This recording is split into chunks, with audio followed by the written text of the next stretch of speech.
लखनऊ मेरे दिल के करीब एक शहर जो देश के सबसे बड़े सूबे की राजधानी भी है।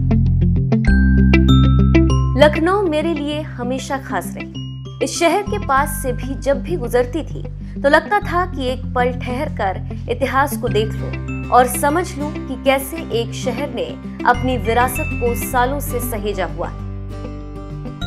चाहे वो लखनऊ पर राज कर रहे नवाबों की विरासत हो या नवाब के दरबार में अंग्रेज हुकूमत का प्रतिनिधित्व करने वाले जनरल, सबको समझना चाहती थी। नवाब से तो मुलाकात के बाद लगा कि बस अब रेसिडेंसी को देखा।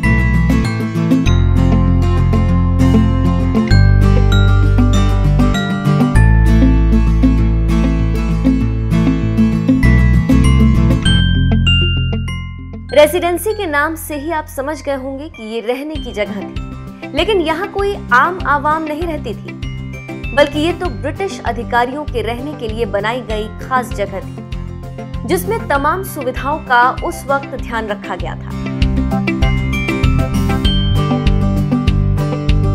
लखनऊ के सबसे महत्वपूर्ण ऐतिहासिक स्थलों में से एक है रेसिडेंसी। इसका निर्माण नवाब असफुद्दौला ने 1775 में शुरू करवाया था और 1800 ईस्वी में इसे नवाब सादत अली खान के द्वारा पूरा करवाया गया। So basically the story of this place is that the construction was started by Nawab Asafuddaula and was completed by Nawab Sadat Ali Khan. It was basically built for the British residents जिनकी posting Awadh में होती थी, तो उनके लिए actually ये place बनाया गया है। और according to requirement the buildings were added in the campus. So it is a beautiful place. As you can see the ruins here. आप इमेजिन कर सकते हो जब ये एक्चुअल फॉर्म में था तब ये कितना खूबसूरत होता होगा, बिकॉज अभी भी ये बहुत ज़्यादा सुंदर लग रहा है यहाँ से। So if you are in Lucknow, you should definitely pay a visit to the residency. The ruins were made after the freedom fighters started attacking the residency. तो क्रांतिकारियों के हमले के बाद ज़्यादातर बिल्डिंग्स यहाँ पे ख़राब हुई हैं। यहाँ पे गोलियों के निशान भी हैं बिल्डिंग्स पे, जो आप वीडियो में देख सकेंगे। तो उसके बाद इस कैंपस को ASI ने प्रोटेक्ट किया for the tourists to know the history. So let's go inside and see the rest of the building.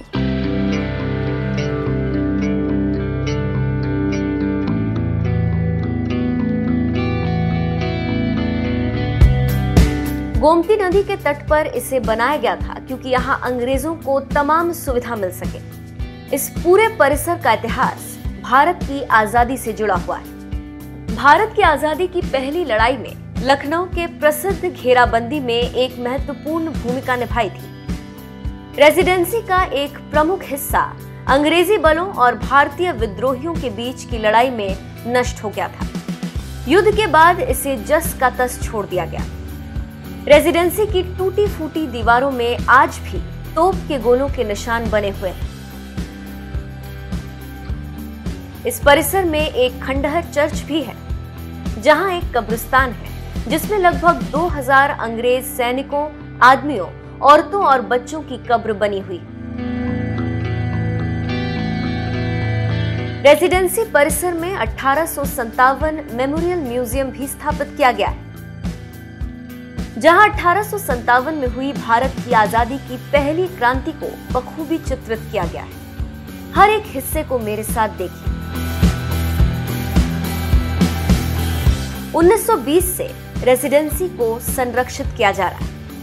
इतिहास में दर्ज है कि युद्ध के दौरान अंग्रेज रेसिडेंसी में 86 दिन छुपे रहे। रेसिडेंसी का और पुख्ता इतिहास जानने के लिए यहाँ खुदाई भी कराई गई, जिसमें कई अवशेष के साथ एक सुनियोजित सीवर प्रणाली और कई सामान भी मिले। रेसिडेंसी के अवशेष लगभग 33 एकड़ में फैले। यहाँ कई ऐतिहासिक इमारतें हैं जिनसे जुड़ी कई कहानियां। शुरू करते हैं बेली गेट से।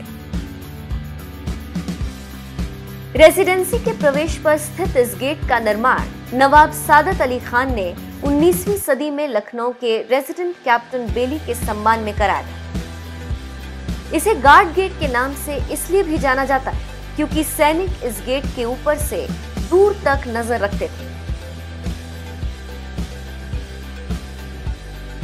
अब आपको दिखाती हूं ट्रेजरी हाउस।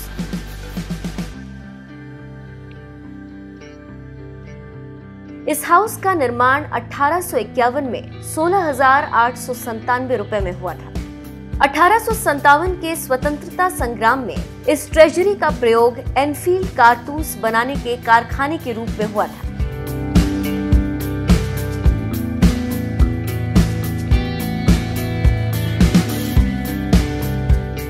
अब देखिए मेन बिल्डिंग को।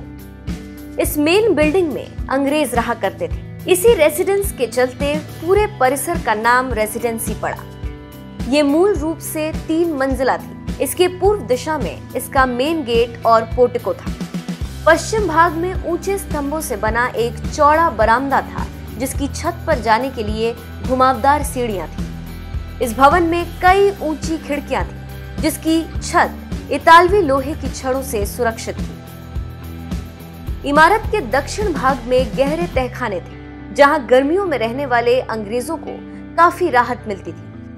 1857 की घेराबंदी के दौरान महिलाओं ने इसी भवन में शरण ली थी। मेन बिल्डिंग के ही एक हिस्से में म्यूजियम बनाया गया है। इस भवन में 1857 से पूर्व की स्थिति दर्शाते हुए रेसिडेंसी परिसर का मॉडल, लिथोग्राफ, खुदाई से निकले सामान, रेसिडेंसी की घेराबंदी का डायोरामा और कई ऐतिहासिक सामान मौजूद हैं। स्वतंत्रता संग्राम में हुई गोलीबारी के निशान आज भी यहाँ लगभग सभी इमारतों पर देखे जा सकते हैं। ये निशान सोचने पर मजबूर कर देते हैं कि चारों तरफ से हो रही गोलाबारी का दृश्य कैसा हुआ होगा। सेंट मैरी चर्च और कब्रिस्तान भी इसी परिसर में। इस चर्च का निर्माण 1810 में गोथिक शैली के आधार पर हुआ था। आज ये कुल 2 से 3 फुट ही बचा है। इसी चर्च के अंदर एक कब्रिस्तान बनाया गया जिसका पहला उपयोग 1857 के युद्ध के बाद हुआ। उस समय लगभग 2000 अंग्रेज सैनिकों, आदमियों, औरतों और बच्चों को बिना अंतिम संस्कार के इस चर्च परिसर में दफना दिया गया था। आज इस इमारत को देखरेख की जरूरत है। सरकार को चाहिए कि इस इमारत की देखरेख करे और इतिहास को बेहतर तरीके से संजोया जाए। तभी हम आने वाली पीढ़ी को भी इतिहास से रूबरू करवा पाएंगे।